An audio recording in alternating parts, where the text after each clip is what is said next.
Hello and welcome to the debate. I'm Annette Young, filling in for Francois Picard. Well, I would say the caveat with today's show is that what we're talking about at this point of time could invariably be totally irrelevant by the time we finish up. That is thanks to the highly unpredictable nature of the US President, Donald Trump. The big question is, however, are diplomatic talks to end the Iran conflict actually happening? Now, Trump has hinted at major progress, but the White House has downplayed it. Iran says no, Qatar says they're not involved. But there's also increasing speculation that Pakistan could be the host of such talks later in the week. Yet all of this, as Israel says, it plans to push into Lebanon as far as the Litani River against Hezbollah and will use a Gaza-style approach, which of course, as we've seen, resulted in a humanitarian catastrophe.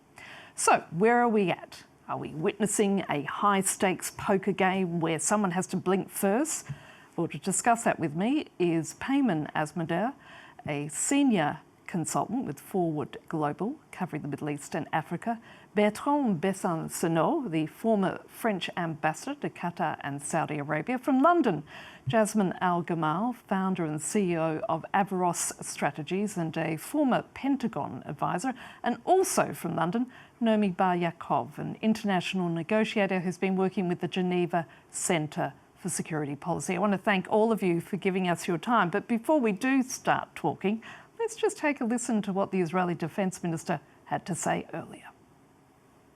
Hundreds of thousands of residents of southern Lebanon who evacuated north will not return south of the Litani River until security is guaranteed for residents of the north.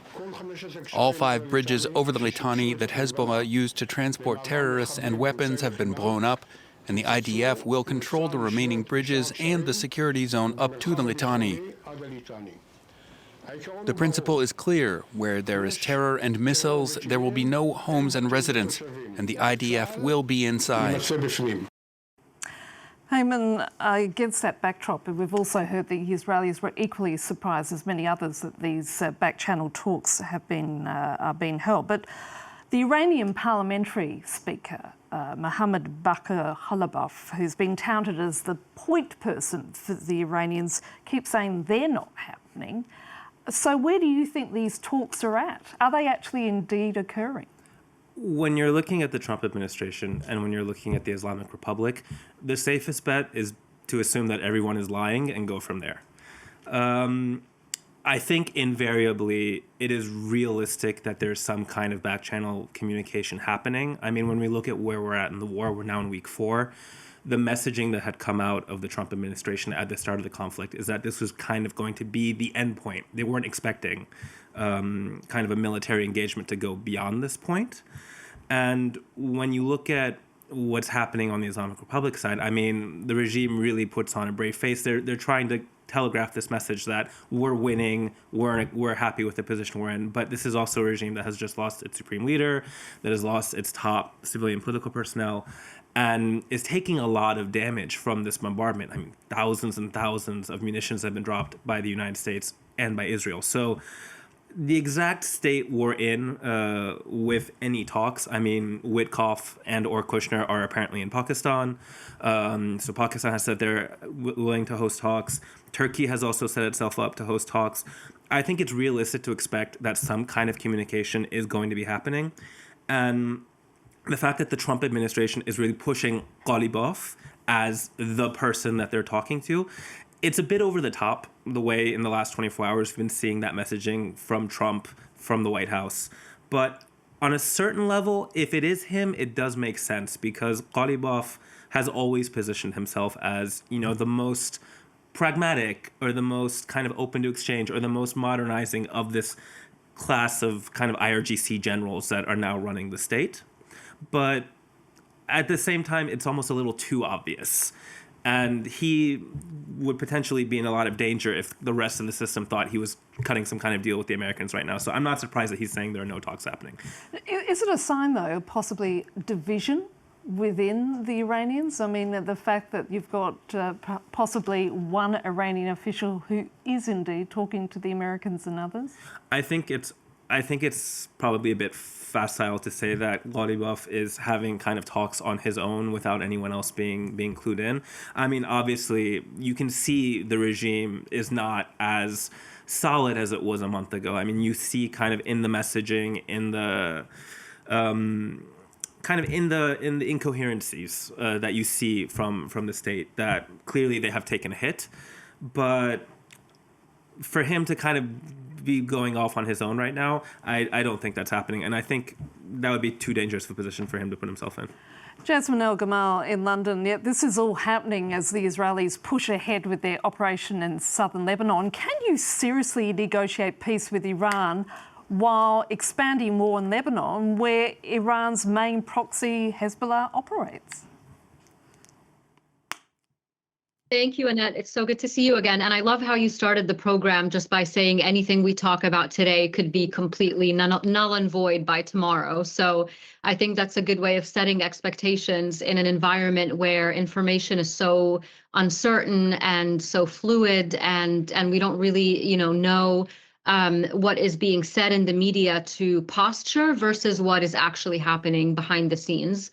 So given all of those caveats, I would say that what you're talking about in terms of Hezbollah and Israel is really a factor in helping people understand that U.S. interests vis-a-vis Iran, vis-a-vis the region, don't always align with Israeli interests. And certainly in this war, the U.S. and Israel are not aligned on everything that should be done and how far they should go. So Lebanon is a key issue where you will start to see a divergence between the U.S. and Israel, and it may come to a point where Israel goes too far in Lebanon and the Trump administration comes in and pressures it to withdraw.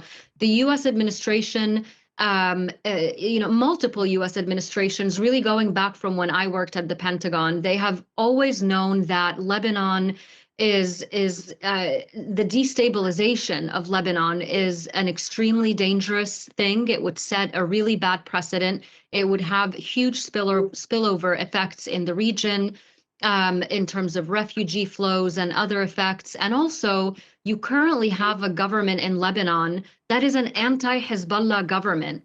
And so the Israeli operations that are, essentially pushing people out of the south, talking about taking over the south of Lebanon, new borders. I mean, this is essentially what they're talking about is ethnic cleansing in the south of Lebanon, especially referencing what they've done in Gaza as a model. I think it'll inevitably come to a point where the U.S. administration says, you're going too far. You shouldn't be pushing this government in this way when they are already willing to work on the Hezbollah issue in due time and in a way that doesn't set up the country for civil war or instability. Bertrand, let me bring you in. The New York Times has been reporting today that American officials are saying that the Saudi Arabia de facto leader, Prince Mohammed bin Salman, has been pushing Trump to finish the job, continue with the war against Iran, arguing that this is an historic opportunity to reshape the Middle East. Now, as a former Middle East correspondent, I'm very aware in the region that what's said publicly by leaders can be very different to what's been said privately. Mind you, up until now, the Saudis have been very quiet, haven't they? No, they have been quiet because for an evident reason. Saudi Arabia and the Gulf countries are in a very difficult position right now, because on one hand, they are receiving all the missiles and the drones from Iran. On the other hand, they have been asking President Trump not to go into the war because their main interest is developing their so-called Vision 2030. They want to attract foreign investors. So being in a place where there is a conflict going on, of course, is exactly the opposite of their wish. But now they're in the middle of, on one side you have the Iranians are shooting them, and on the others they have the feeling that Mr. Netanyahu is pushing President Trump too far. So now, what is clear is that, of course, the Gulf countries are happy in a way to see the Iranian influence being reduced in the region. So this is clear.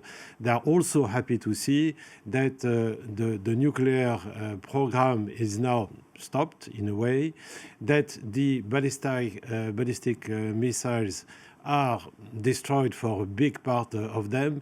For this is okay for them, but they don't want to be put in a situation which will be completely different. And the Trump bluff, I would say, with the ultimatum raised a lot of concern to them first, because of course, if the Americans were shooting at the electricity plants, of course, there would have been a reaction from Iran. And for them, it would mean destroying their own economy. So they had a good reason to say to President Trump, please stop it, it is going too far. And maybe President Trump also heard the concern of even the business community in the States, even the military sometimes. And as allies like Turkey, Pakistan, Saudi Arabia, and others in the Gulf were all saying the same thing, this is going too far, you have to stop it. So maybe, we are not sure, as this was said, maybe it is irrelevant. But it is possible that President Trump is just winning some time, just waiting for the Marines to arrive at the end of the week, and then starting to open the Hormuz Strait. Maybe this is the case. But meanwhile, it is clear that he had to do something and to stop this stupid ultimatum. Nomi in London, Israeli Prime Minister Benjamin Netanyahu says there's more to come in remarks which appear to corroborate those of other Israeli officials who've been telling the Reuters news agency that they thought it was improbable that Iran would accept American demands in any new round of negotiations. Certainly the Israelis have been surprised as much as anybody that these back-channel talks were supposedly happening. What's your take from this? I don't think the Israelis were surprised. The US informed the Israelis. I think the Israelis are disappointed that they feel that their concerns are not taken into account by the US. There was already some discussion of the divergence between what the US interests and the Israeli interests at present. But I think the Israelis have been briefed on the negotiations, the status of the negotiations. They're waiting for an Iranian response. I don't think that it's Mohammed Bakr Khalibaf that is being addressed. I think that the negotiations will, if they happen, will be led by the Iranian Foreign Minister, Abbas Araghchi. He also led the negotiations just on the eve of the war. So, of course, he'll also be suspicious of any potential bluff here. But the Americans have given the Israelis a 15-point plan. That's the plan, a bit like the plan for Gaza. It's a framework agreement. And they are saying that Jared Kushner, the son-in-law of the president, and Steve Witkoff all are in Pakistan. And as I said, they're waiting for the response from Iran. And the plan from the Iranian side, I'm so sorry, I don't know if you can hear me properly, but I hear a lot of noise coming from you, so it's very hard for me to speak. Don't worry, I'm going to do. Can you sort that out technically, because it's very, very loud at your side. Absolutely. We'll come back to you in a moment. Yeah, I mean, okay. Sorry. Okay. So I'd like to comment on what Payman has said, because Payman, I think initially they were trying to address the strong man, Karli Buff, former mayor of Tehran, former head of the Iranian Air Force, and, stronghold within the IRGC. But I think we're moving towards diplomacy. And as we're moving towards diplomacy, or at least trying to, then it's in the hands of the Iranian Ministry of Foreign Affairs. Are the Israelis happy? No. But do they have any choice? No. And I think that we need to remember that when Trump wants to impose a deal on Israel, he manages to impose it. And Trump managed to impose the ceasefire, the first ceasefire in the Gaza war on on the Israeli prime minister. He dispatched Witkoff on the holy day for Jews, the Sabbath, and just made Netanyahu sign the dotted line. Netanyahu said, no, this is totally against our goals in Gaza. And he just said, the president needs you to sign. Israel is existentially dependent on the US. So I think, we need to remember that both vis-a-vis Lebanon and both vis-a-vis Iran, if the US president puts his foot down and guarantees that Israel will abide by the terms of the agreement, assuming the Iranians will agree to the agreement, then Israel will have to abide by the agreement. And I say this given the previous experience. Don't forget also that during the June 12-day war, after the 12th day when the US bombers bombed Natanz and Fordo, the Israeli planes were on their cycle with their targets, quite a large number of planes about to attack Iran, and the US and Trump called Netanyahu in the middle of a very, very intense cabinet meeting, and he has a messianic government that thinks that they're above the law, and Trump said no, they have to come back. So Netanyahu I think he orchestrated it, and he said to the US president, you need to call me at this particular time. I'm sure Netanyahu knew that Trump wanted him to end the war, but that was the end of that war in June until they agreed to start a new war on the 28th of February. Payman, just in response to what Naomi has been saying, and I mean, the other thing is I just want to add is Trump is clearly running out of patience. Just in the last hour or so, we've seen some figures released from a Reuters Ipsos poll, which found that his approval rating has fallen to 36%, and 35% approve of American strikes on Iran, which is already down last week from 37%. Now, not to mention, the Iranians are in it for the long haul too. I mean, this is an existential threat against the regime, isn't it? They've seen it as such since the start of the war, and the war was clearly pitched as such. It was presented as such by Netanyahu and by Trump, and really, when the opening salvo is to take out Ali Khamenei, it's pretty clear what the objective was some kind of regime change, even if kind of what we've been hearing from Trump has changed 100 times in the last month. What I will say, and I think Naomi made a very good point here, there are a lot of fundamentally misaligned interests at this stage of the war. So for Trump, the war is now a political problem. We are coming up on the midterms. This war is now directly tied to economic conditions in the U.S. The price of gas, so the price of petrol at the pump, in the next few months is going to be a serious political issue for Trump if it goes up and it stays there. So he has a very strong interest in wrapping this up and establishing some kind of harmony in the Strait of Hormuz so that oil and gas production can go back to normal. And we know that's going to take time. So Iraq, for example, declaring force majeure on all its oil production, that's going to take months to kind of get back up to speed. For Israel, for Benjamin Netanyahu, this is obviously not going to be the end of it. Even if Trump was to agree to a ceasefire with whoever it is in the Iranian state tomorrow, Israel sees itself as being locked in this existential conflict with the Islamic Republic. So we might end up having another war in a few months' time, like we did between June and now in February. And the Islamic Republic sees it the same way. So the noise that you have coming out of the regime is, if we don't reestablish deterrence, if we don't make it clear to the Americans and the Israelis that basically it is not feasible for them to come back at us, essentially, then we're basically condemning ourselves to another war. And then finally, and the ambassador made a very good point here, with the Gulf states, ending the war here with a ceasefire also has potentially negative implications for them as well, because basically the IRGC in particular has seen that the strategy of hitting at the soft underbelly, basically, of the U.S. security infrastructure in the Middle East, which are the Gulf states, which is Saudi, the Emirates, Qatar, Bahrain, it worked.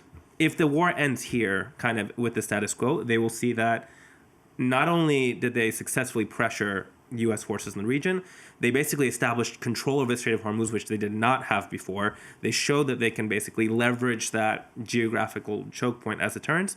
And that means that they'll basically have a knife to the throat of the Gulf states. So that also speaks to why MBS might now be saying one thing in terms of, let's let's reestablish kind of some kind of stability. But at the same time, that's a serious long-term issue for all of the Persian Gulf monarchies. Jasmine, can negotiations realistically proceed while escalation is intensifying on multiple fronts, or are they merely a tactic to buy time for military repositioning?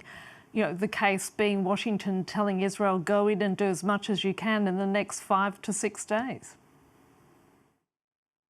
Well, that's a good question. I mean, the short answer is no. It's perfectly normal for military operations to escalate while negotiations, or at least talks of negotiations, are underway. That's the leverage that I was talking about earlier, and trying to make sure that you're entering into negotiations with the maximum amount of leverage.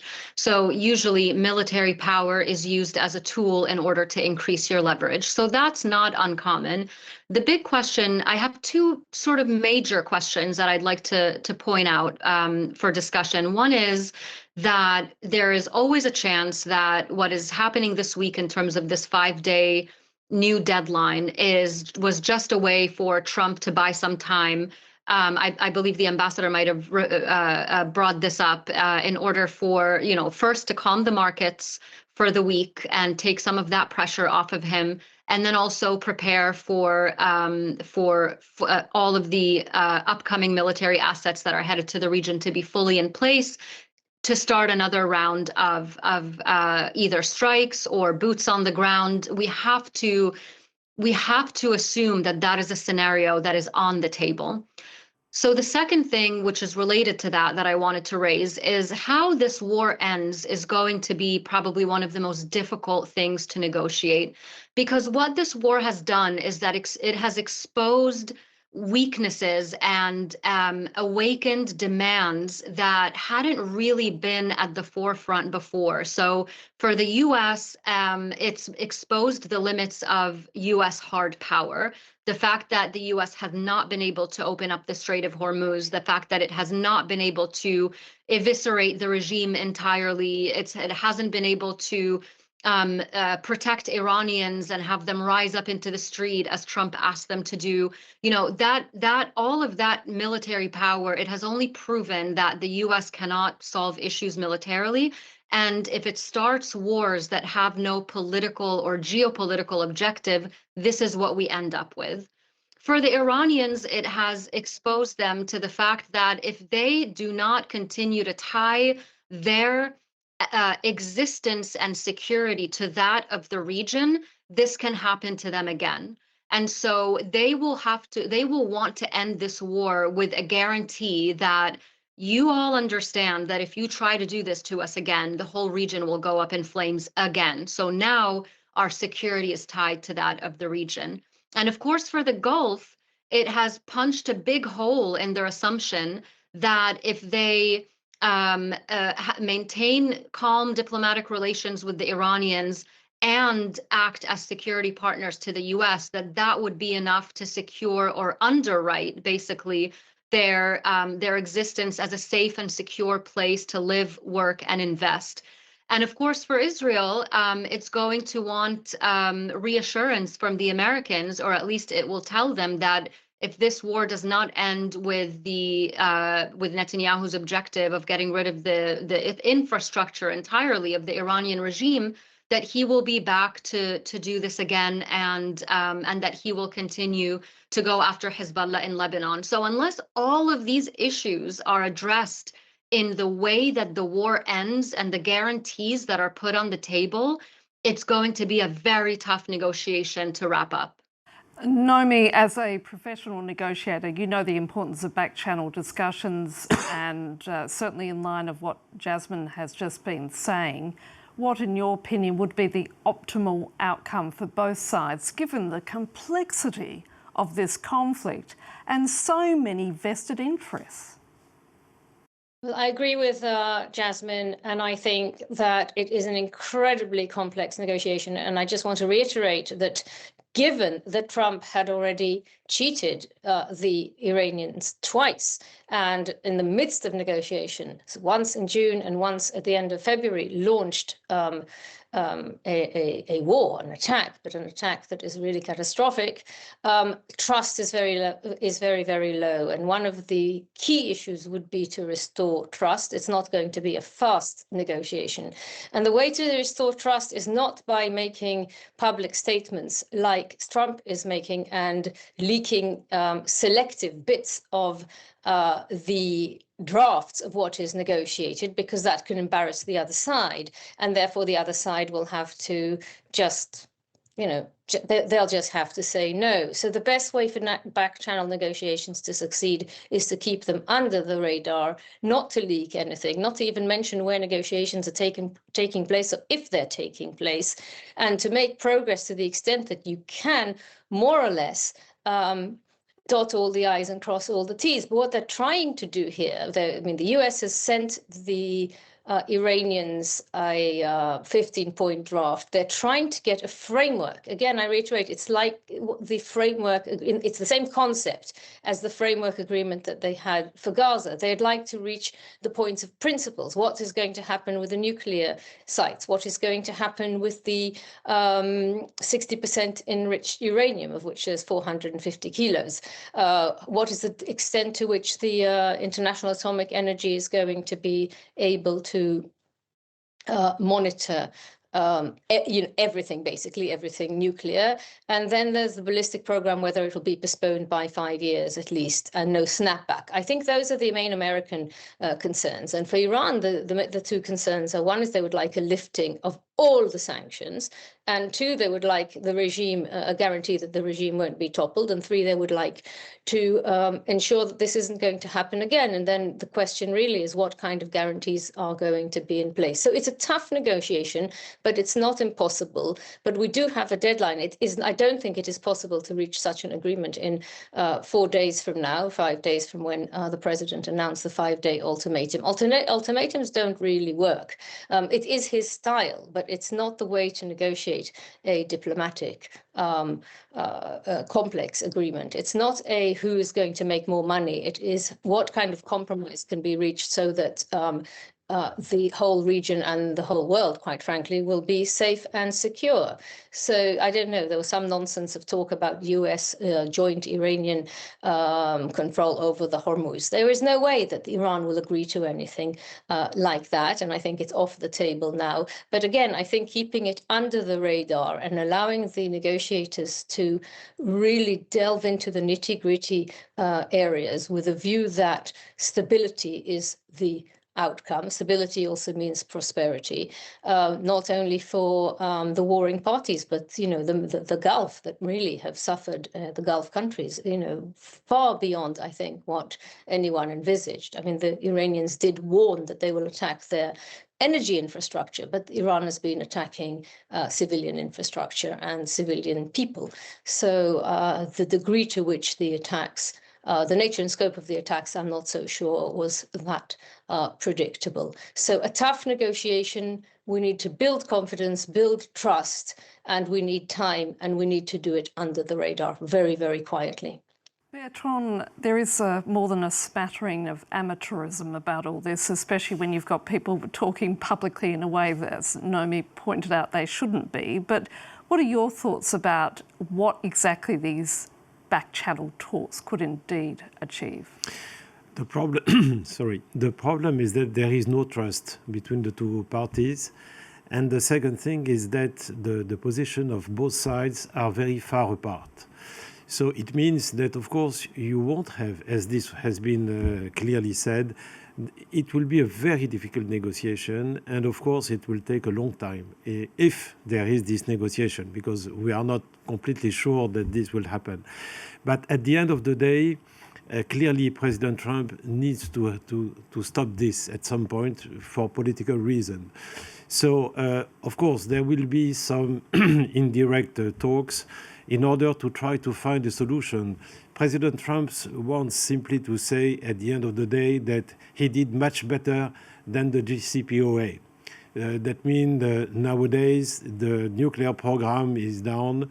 There is no, the ballistic program has been destroyed for a large part, and even the proxies are in a bad situation. So for all that, he will say, "I did much better than the others."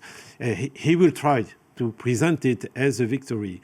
On the other side, of course, the Iranians will say that they have been fighting with the whole world, and they are still in power, that they show that the protection of the Americans is baloney, that the others should think again.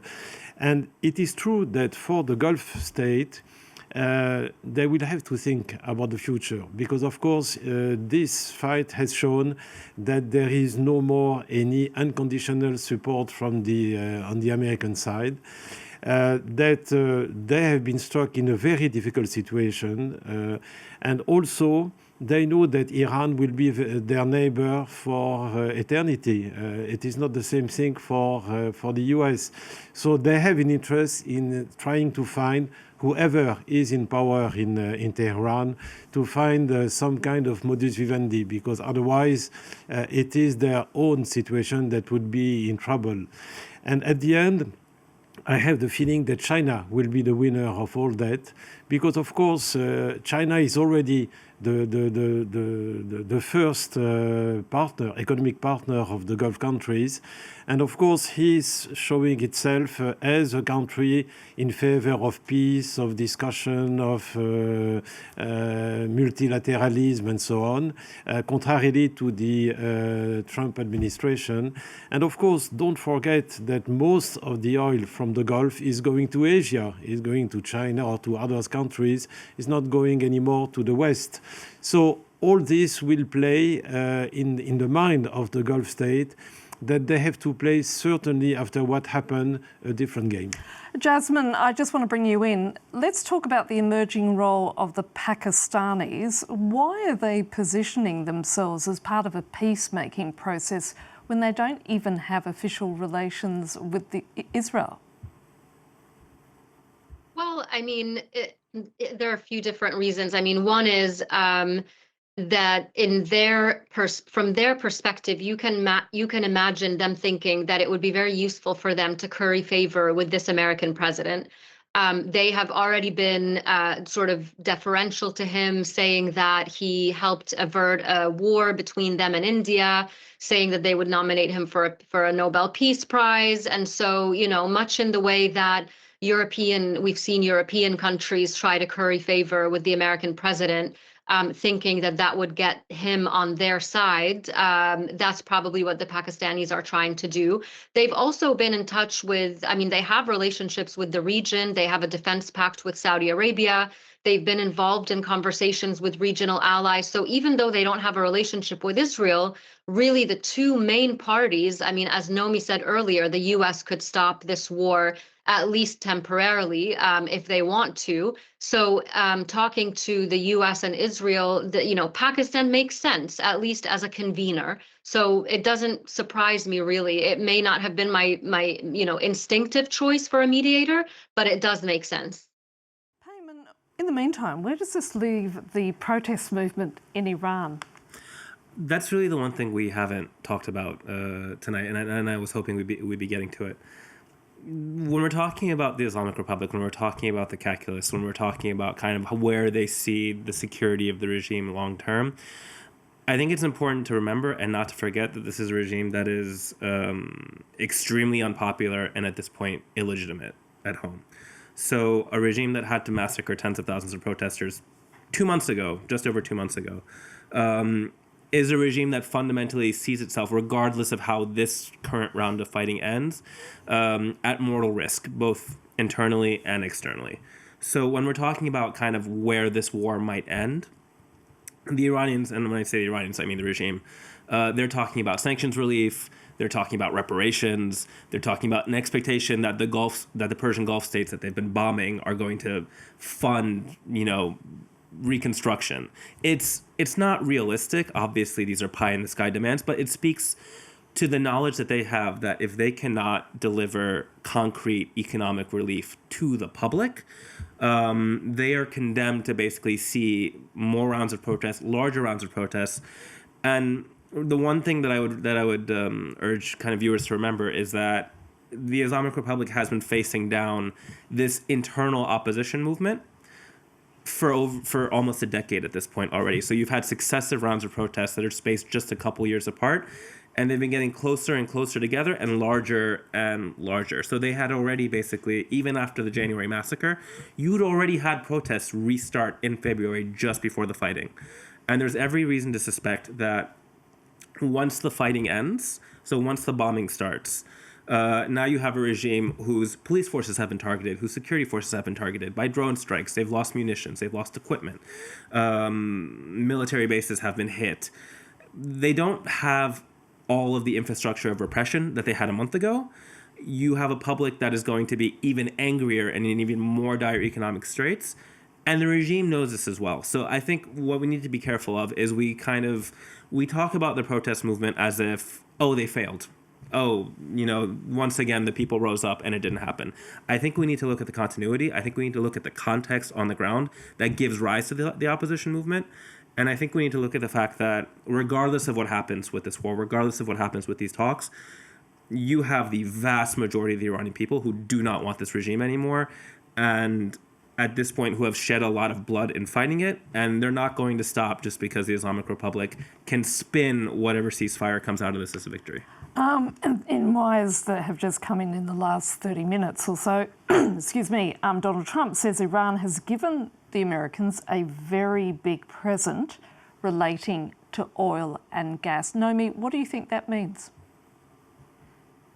Well, I think it's a spin on the part of the US president. I think the Iranians, have negotiated with so many parties, and I have to say that the Iranians are by a long shot the most sophisticated and the most discreet, and also the ones that have the sort of longest breath. They're not sort of impulsive like Trump or Netanyahu, that have a very, very impulsive and dangerous style. So they box themselves because they say something and then they need to be there. So he's trying to, I wouldn't read too much into it. I really wouldn't. I think he's clearly trying to strike a deal where the US will have access to oil. He said very openly he's trying to strike a Delcy Rodriguez type deal. That means that he's looking for somebody from the IRGC, the Islamic Revolutionary Guard Corps, that he can work with. Again, if this is true, and I doubt it very, very much, that about the oil, then that means he's blown it by making it public. I'm just reiterating the point I made before with the Iranians especially, but with any party.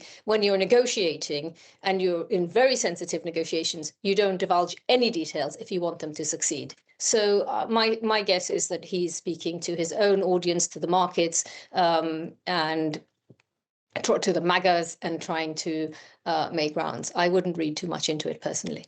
Bertrand, it's clear that Trump is wanting an off-ramp with this conflict. The longer it goes, it's affecting his approval ratings. More and more Americans are unhappy with the idea of being involved with a long, drawn-out war. And as we all know, any war in the Middle East quickly becomes a quagmire. So in terms of it's impossible to predict what's going to happen next, but if he keeps making comments like this, is there a danger of derailing these very sensitive negotiations? With Trump, you are never sure what could happen, and you have to be modest when you are predicting even the near future with somebody like President Trump. A few months ago, if I was asked about the situation in the Gulf, I would have said it is still an island of stability and development. Look what happened after. So we have to be very modest, and especially with President Trump. I think that he has no choice at some point that to try to find a deal. It will be difficult, of course, because for all the reasons that we have already mentioned. But I think he will have no choice but to try to find a deal, to present himself as somebody who won this war. But on reality, none of the problems will be really tackled. And this is the problem with President Trump. When he says that he finished the 8 or 10 wars, none of them was a real peace plan. All of them were just a ceasefire that didn't work afterward. So I have the feeling that we might have a ceasefire at some point. But unfortunately, we have also Mr. Netanyahu, who is an uncompromising person. And we know that he will, he is very dependent from the US financially, military-wise, and even politically. But I am convinced that even though he will continue in Lebanon, not so sure on Iran immediately, but on Lebanon certainly, because he has a free hand there. Payman, in terms of the regime, what do you see them trying to do in the next few days, given the amount of speculation that there is about negotiations? I mean, are they going to obviously use whatever's left of their armaments to fling it in various directions towards targets in the Middle East? I think it's dangerous to think that they don't have that much left and they need to kind of shoot off one massive volley. They've clearly been conserving a lot of ammunition, and you've seen actually that the strikes that they've carried out have actually picked back up. So you'd had kind of this cratering of drone and missile attacks launched by Iran. You've seen them pick back up, and there's clearly kind of the US and Israel have hit a limit in terms of what they can do purely with air power, in terms of taking out missile launchers and kind of stopping the Iranians from conducting more precision strikes. I mean, that has been the feedback from really kind of the missile and ballistics experts that work on Iran, is they've really figured out their targeting strategy. And I think they're equipped to keep going for a while longer. So I think the regime has demonstrated kind of their capability to keep fighting, or at least keep attacking the petromonarchies for long enough to really make it hurt for the U.S. And I think at this point, I think the talk of talks is premature when you look at kind of the discussions happening on the inside. The U.S. is trying to make Gharibaf into a Delsi. That's clearly what they're trying to wish cast maybe into happening. But when you look at kind of, so the new Secretary of the National Security Council in Iran, the IRGC consolidation of the regime, I think there's going to be a hardening that happens. So you're kind of seeing the transition to the junta happen in real time. And I think they're not entirely ready to talk yet. I think they realize they have Trump in a tough space, and they're going to try to twist the knife a bit more before they're really going to get into talks. Naomi, as a final question, where does this leave Netanyahu in the next few days? I mean, in terms of the dynamic between him and Trump, who at the end of the day, I mean, we know who has the greater power, but I mean, Netanyahu has made this cause for the last 25 plus years to take the Iranian regime out. Do you think he will continue regardless, even if Washington tells Tel Aviv to sort of hold back fire as such? That's a very good question. I think it all depends on whether President Trump decides to exercise the leverage that he has over Netanyahu and says stop, not just now, but sort of long term. I mean, eventually, well, I hope Netanyahu won't be prime minister for very long. Elections are going to be held this year, but it does look like a case scenario where Iran is turning into the new Lebanon, meaning that Israel will attack whenever it wishes, and that Lebanon is turning into Gaza, meaning that Israel plans to flatten Gaza from the border with Lebanon all the way to the Litani. I mean, the Minister of Defense's words today were unambiguous. He said that not only that the Israeli army will occupy, but he said none of the refugees will be able to return, and there won't be any houses to return to. So it's an extremely stark and troubling, hair-raising statement. It's not even a warning. It was just he announced it as a matter of fact. With Iran, it's more complicated. Iran does have, just as Payman said, Iran does have ballistic missiles. Today, actually, Iran hit Beirut by mistake, but I mean, they also hit South Lebanon by mistake. I think the problem now is that they are launching from the mountains. They're launching from the south, and the accuracy varies. Of course, they've also hit successfully, from their point of view, Tel Aviv, and there is one death there. And they're hitting in conjunction and coordination with Hezbollah, northern Israel and Tel Aviv all the time.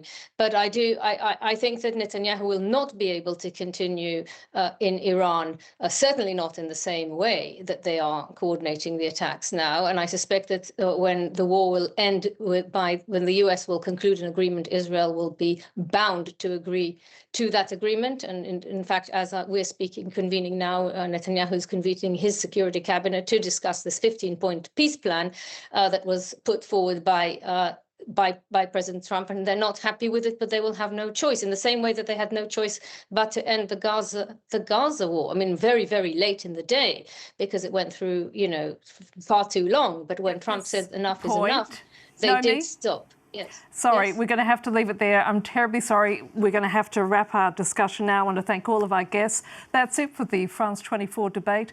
Do stay with us here on France 24 for more news and headlines coming up shortly.